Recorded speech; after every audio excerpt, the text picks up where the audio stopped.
नमस्कार सर्वांना. टिफिनसाठी असो वा नाश्त्यासाठी किंवा प्रवासात नेण्यासाठी मऊसूत असे मेथीचे पराठे एकदम मऊसूत होतात आणि छान 8 दिवस टिकतात. सध्या मार्केटमध्ये मोठ्या प्रमाणात मेथीची भाजी उपलब्ध आहे आणि एक वेळेस या पद्धतीने ही रेसिपी करून बघा. तुमचे मुलंसुद्धा हे पराठे अगदी रोज आवडीने मागून खातील, एवढे चवीला छान होतात. आणि चॅनलवरती नवीन असाल तर प्लीज चॅनलला सबस्क्राईब करा. चला तर मग रेसिपीला सुरुवात करू. तर मेथीचे पराठे करण्यासाठी छान ताजी मेथीची भाजी घेतलेली आहे निवडून.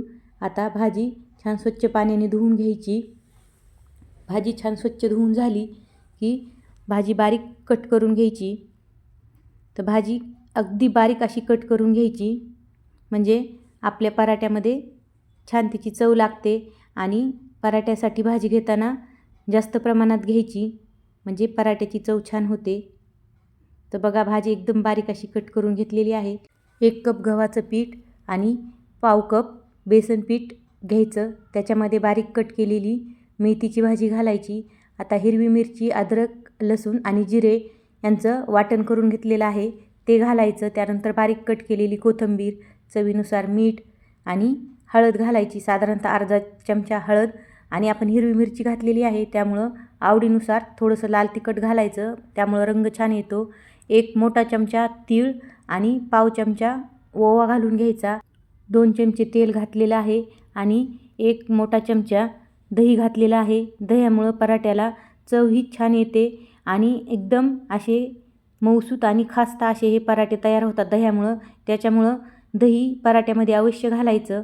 आता छान अशी याचं पीठ मळून घ्यायचं. पीठ छान मळून झालं की वरून थोडंसं तेल लावून 10 मिनिट आता हे पीठ भिजायला ठेवून द्यायचं.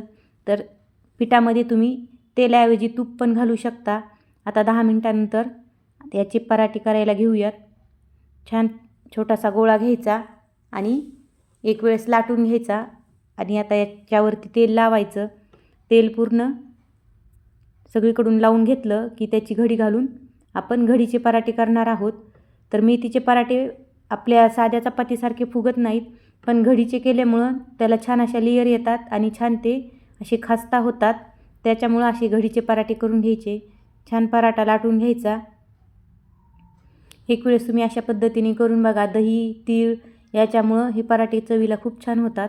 आता पराठा लाटून झाला की दोन्ही साईडनी छान खरपूसाच्या रंगावरती भाजून घ्यायचा आणि आवडीनुसार तेल किंवा तूप लावून घ्यायचं आणि आपला हा पराठा तयार होतो. तर बघा, अगदी खरपूसाच्या रंगावरती हा पराठा भाजून घ्यायचा, म्हणजे चवीला छान होतो. बघा, आपले मेथीचे पराठे या ठिकाणी तयार आहेत. तुम्ही दह्यासोबत किंवा लसणाची चटणी किंवा लोणचं कशासोबतसुद्धा हे सर्व करू शकतात. अगदी मऊसूत होतात. दही टाकल्यामुळं आणि मेथीमुळं अगदी कचोरीसारखा करतानाच याला सुगंध येतो, घरभर याचा सुगंध पसरतो. एक वेळेस ही रेसिपी नक्की ट्राय करा. व्हिडिओ आवडला तर लाईक आणि शेअर, सबस्क्राईब नक्की करा.